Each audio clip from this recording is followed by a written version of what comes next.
തീർച്ചയായും കൃഷ്ണകുമാർ ഇത്തരത്തിൽ സൂചിപ്പിച്ചതുപോലെ തന്നെ ക്യാപ്റ്റൻ വിയർക്കുന്ന ഒരു കാഴ്ച തന്നെയാണ് ഇവിടുത്തെ കണ്ണൂരിൽ നിന്ന് കാണാൻ സാധിക്കുന്നത്. ആദ്യ 4 റൗണ്ടുകൾ പൂർത്തിയാക്കുന്ന ഘട്ടത്തിൽ മുഖ്യമന്ത്രി പിണറായി വിജയൻ UDFന്റെ സ്ഥാനാർത്ഥിയായ VP അബ്ദുൾ റഷീദിനോട് ദയനീയമായി തോറ്റുകൊണ്ടിരിക്കുന്ന ഒരു കാഴ്ചയാണ് കാണാൻ സാധിക്കുന്നത്.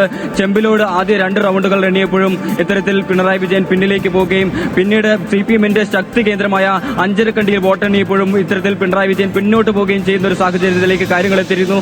കഴിഞ്ഞ തവണ 50,000 വോട്ടിന്റെ ഭൂരിപക്ഷം ഉണ്ടായിരുന്നെങ്കിൽ ഇത്തവണ ഭൂരിപക്ഷം പ്രതീക്ഷയ്ക്കൊത്ത് ഉയരാൻ LDFന് ഇതുവരെയും സാധിച്ചിട്ടില്ല. മാത്രമല്ല പ്രതീക്ഷിച്ചതിലും വലിയ തിരിച്ചടി നേരിടേണ്ടി വരുന്ന ഒരു സാഹചര്യം കൂടി ധർമ്മടത്തുനിന്ന് തന്നെ ഉണ്ടാകുന്നു. അവിടെ UDF സ്ഥാനാർത്ഥി അതിവേഗം മുന്നേറിക്കൊണ്ടിരിക്കുന്നു. ഇടതു പാർട്ടി കോട്ടകൾ പോലും വിള്ളലുണ്ടാക്കിക്കൊണ്ടാണ് ഇപ്പോൾ UDF സ്ഥാനാർത്ഥിയുടെ മുന്നേറ്റം ഉണ്ടായിക്കൊണ്ടിരിക്കുന്നത്. എന്തായാലും ആദ്യ 4 റൗണ്ടുകൾ പൂർത്തിയാക്കുന്ന ഘട്ടത്തിൽ ഇത്തരത്തിൽ പിണറായി വിജയൻ അടിപതറുന്ന ഒരു കാഴ്ച തന്നെയാണ് കണ്ണൂരിൽ നിന്ന് കാണാൻ സാധിക്കുന്നത്.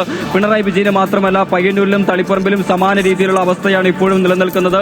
പയ്യന്നൂരിൽ ആദ്യ 4 റൗണ്ടുകൾ എണ്ണിയപ്പോൾ ഇത്തരത്തിൽ പാർട്ടിയുടെ ശക്തി കേന്ദ്രങ്ങളിൽ 12,000 വോട്ട് പ്രതീക്ഷിച്ചെടുത്ത് 2,000 വോട്ടുകൾ മാത്രമാണ് CPMന് ലഭിച്ചിട്ടുള്ളത്. അത് തന്നെ വലിയ രീതിയിലുള്ള ഒരു ട്രെൻഡ് ഇത്തരത്തിൽ പയ്യന്നൂരിൽ നിലനിൽക്കുന്നു എന്നൊരു കാഴ്ച, അത്തരത്തിലുള്ള കാര്യങ്ങളാണ് ഇപ്പോൾ പുറത്തു വരുന്നത്. എന്തായാലും ആ ഒരു സ്ഥിതിവിശേഷം തന്നെ നിലവിലും തുടരുകയാണ്. അതായത് ശക്തി കേന്ദ്രങ്ങളിൽ ഇപ്പോൾ കൂടുതൽ വിവരങ്ങൾ വന്നുകൊണ്ടിരിക്കുന്നു. പാലക്കാട് രമേശ് പിഷാരടി 1463 വോട്ടുകൾക്ക് മുന്നിട്ട് നിൽക്കുന്നു. നേരത്തെ പിന്നിൽ നിന്ന പിഷാരടി വീണ്ടും ലീഡ് തിരിച്ചുപിടിച്ചിരിക്കുകയാണ്. ഇത് ലീഡ് നില പാലക്കാട് നിശ്ചയമായും മാറിയും മറിഞ്ഞും വരും. കോതമംഗലത്ത് ഷിബു തെക്കുംപുറം 3701 വോട്ടുകൾക്ക് ലീഡ് ചെയ്യുന്നു. ആലുവയിൽ അൻവർ സാദത്ത് മുന്നിട്ട് നിൽക്കുന്നു. ഏറ്റുമാനൂരിൽ നാട്ടകം സുരേഷ് 11,512 തന്റെ ലീഡ് ഉയർത്തിയിരിക്കുന്നു. അതായത് മന്ത്രി VN വാസവന് ഇനി തിരിച്ചു വരാൻ കഴിയുമോ എന്നൊരു ചോദ്യം അവിടെ പ്രസക്തമായി തന്നെ ഉയർന്നിരിക്കുന്നു. സംസ്ഥാനത്ത് ആകെയുള്ള ചിത്രം നോക്കുകയാണെങ്കിൽ 99 UDFും 40 LDFും 1 NDA എന്നിങ്ങനെയാണ് ചിത്രം. ഒരു UDF തരംഗം എന്ന് നിസ്സംശയം പറയാവുന്ന രീതിയിൽ ഭരണവിരുദ്ധ വികാരം ആഞ്ഞടിക്കുന്ന രീതിയിൽ മുഖ്യമന്ത്രി ഉൾപ്പെടെ 14 മന്ത്രിമാർ പിന്നിട്ട് നിൽക്കുന്ന ഒരു കാഴ്ചയാണ് വോട്ടെണ്ണൽ 4ാം റൗണ്ട് പൂർത്തിയാകുമ്പോൾ നമുക്ക് പങ്കുവയ്ക്കാൻ സാധിക്കുന്നത്. തീർച്ചയായും തിരുവനന്തപുരം ജില്ലയിൽ നമ്മൾ പരിശോധിക്കുമ്പോൾ ഇപ്പോൾ രാജീവ് ചന്ദ്രശേഖർ നേമത്ത് മാത്രമാണ് NDA ഇപ്പോൾ മുന്നിൽ നിൽക്കുന്നത് എന്നുള്ളതാണ്. മറ്റെല്ലായിടത്തും പിന്നിലേക്ക് പോകുന്നു. പ്രത്യേകിച്ച് വട്ടിയൂർക്കാവ് K മുരളീധരൻ ആ ലീഡ് നില തിരിച്ചുപിടിക്കുന്നു. അദ്ദേഹം ഇപ്പോൾ മുന്നിലാവുകയാണ്. 1200 പരം വോട്ടുകൾക്കാണ് K മുരളീധരൻ മുന്നിലേക്ക് വരുന്നത്. കഴക്കൂട്ട മണ്ഡലത്തെ സംബന്ധിച്ചിടത്തോളം നേരത്തെ തുടക്കം മുതൽക്ക് തന്നെ കടകംപള്ളി സുരേന്ദ്രൻ അദ്ദേഹത്തിന്റെ ലീഡ് ഉയർത്തുന്നു. കാട്ടാക്കടയിൽ ഒരു മാറ്റം ഉണ്ടാവുകയാണ്. IB സതീഷ് പിന്നിലേക്ക് പോകുന്നു. MR ബൈജു മുന്നിൽ വരുന്ന ഒരു കാഴ്ച നമ്മൾ കാണുകയാണ്. നേരത്തെ തന്നെ പ്രവചനങ്ങൾ ഉണ്ടായിരുന്നു. MR ബൈജു ഒരു അട്ടിമറി വിജയം കാട്ടാക്കടയിൽ നേടിയേക്കാം എന്നുള്ള നിലയിലുള്ള ഒരു വിലയിരുത്തലുണ്ടായിരുന്നു. അത് 15,000 പരം വോട്ടുകൾക്ക് മുന്നിലാണ് അദ്ദേഹം ലീഡ് ഉയർത്തിക്കൊണ്ടിരിക്കുന്നു. ഗുരുവായൂരിൽ CH റഷീദ് മുന്നിലാണ്. എന്തായാലും പല ഇടത് കോട്ടകളും തകർന്നടിയുകയാണ്. ഇരിങ്ങാലക്കുടയിൽ തോമസ് ഉണ്ണിയാടൻ 1674 വോട്ടുകൾക്ക് മുന്നിലെന്ന് പറയുമ്പോൾ ബിന്ദു പിന്നിലേക്ക് പോകുന്ന ഒരു വാർത്ത വരുന്നു. കാട്ടാക്കടയിൽ പറഞ്ഞതുപോലെ MR ബൈജുവിന്റെ ഒരു മുന്നേറ്റം.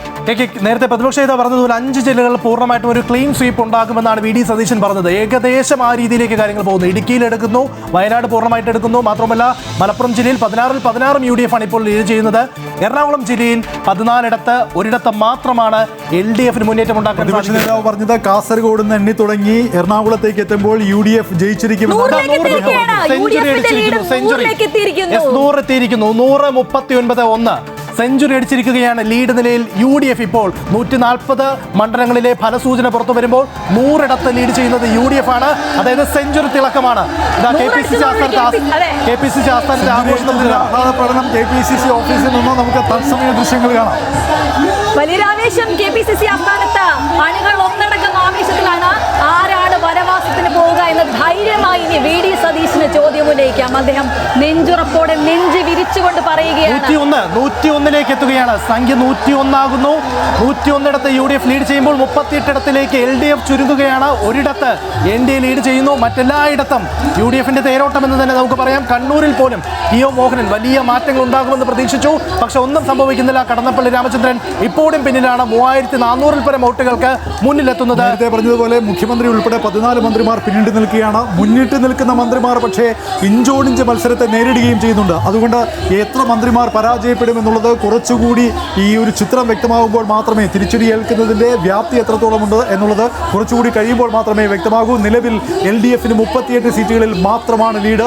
UDFന് 101 സീറ്റിൻ്റെ ലീഡ്. അതായത് 2001 മറികടക്കുന്ന രീതിയിലുള്ളൊരു മികച്ച പ്രകടനത്തിലേക്ക് UDF കോൺഗ്രസ് നീങ്ങിയിരിക്കുന്നു എന്നുള്ളതാണ് ഈ കണക്കുകളിൽ നിന്ന് നമുക്ക് വ്യക്തമാക്കാൻ സാധിക്കുന്നത്. ചെയ്തത്. ഓരോ പാർട്ടിയുടെയും ലീഡ് നില കൂടി പരിശോധിക്കുമ്പോഴും കോൺഗ്രസിന്റെ മുന്നേറ്റം വളരെ പ്രകടമാണ്. കാൽ നൂറ്റാണ്ടിനിടയിലെ UDFന്റെ കോൺഗ്രസിന്റെ ഏറ്റവും മികച്ച പ്രകടനമാണ്. അതിനാണ് ഇപ്പോൾ ഈ വോട്ടെണ്ണൽ ദിനത്തിൽ 4 റൗണ്ടുകൾ പിന്നിടുമ്പോൾ ജനങ്ങൾ നമ്മളെല്ലാവരും സാക്ഷ്യം വഹിച്ചുകൊണ്ടിരിക്കുന്നു. തീർച്ചയായും അഭിമാന പോരാട്ടം നടന്ന പലയിടത്തും LDFന് തിരിച്ചടി തന്നെ നേരിട്ടുകൊണ്ടിരിക്കുകയാണ്. അതിന് ഏറ്റവും പ്രധാനമായും എടുത്തു പറയേണ്ടത് അമ്പലപ്പുഴയിൽ തന്നെയാണ്. അവിടെ ജി സുധാകരൻ ലീഡ് ഉയർത്തിക്കൊണ്ടേയിരിക്കുന്നു. ഫാത്തിമ തഹ്ലിയ പേരാമ്പ്രയിൽ ലീഡ് ഉയർത്തുന്നു. ടി കെ ഗോവിന്ദൻ അവിടെ മുന്നിൽ നിൽക്കുകയാണ്. ഒരു ഘട്ടത്തിൽ പോലും അദ്ദേഹത്തിന് പിന്നിലേക്ക് വരാൻ വന്നില്ല. മാത്രവുമല്ല തൃശ്ശൂരും ഗുരുവായൂരും ഒക്കെ തന്നെ UDF ആണ് ഇപ്പോൾ പൂർണ്ണമായിട്ടും കൈയടക്കുന്നത് എന്ന് നമുക്ക് പറയേണ്ടി വരും.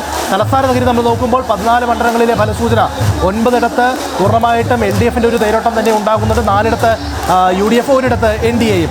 തൃക്കാക്കരയിൽ ഉമാ തോമസ് വലിയ മുന്നേറ്റം ഉണ്ടാകുന്നു. എലത്തൂരിൽ വിദ്യാബാലകൃഷ്ണൻ UDFന്റെ വിദ്യാബാലകൃഷ്ണൻ 1685 വോട്ടുകൾക്ക് മുന്നിലാണ്. മന്ത്രി AK ശശീന്ദ്രൻ പിന്നിലാണ് എന്നുള്ളത് വളരെ പ്രധാനപ്പെട്ട കാര്യമാണ്. അവസാന നിമിഷവും അദ്ദേഹം മത്സരിക്കുമെന്ന് അദ്ദേഹം ആവർത്തിച്ച് പറഞ്ഞുകൊണ്ടിരുന്ന ഒരു മണ്ഡലമാണ്. വലിയ പോരാട്ടങ്ങളൊക്കെ തന്നെ, വലിയ അതിർത്തിയൊക്കെ തന്നെ പാർട്ടികളിൽ ഉണ്ടാവുകയും ചെയ്തു. എന്തായാലും അവിടെയും UDFന്റെ ഒരു മുന്നേറ്റം.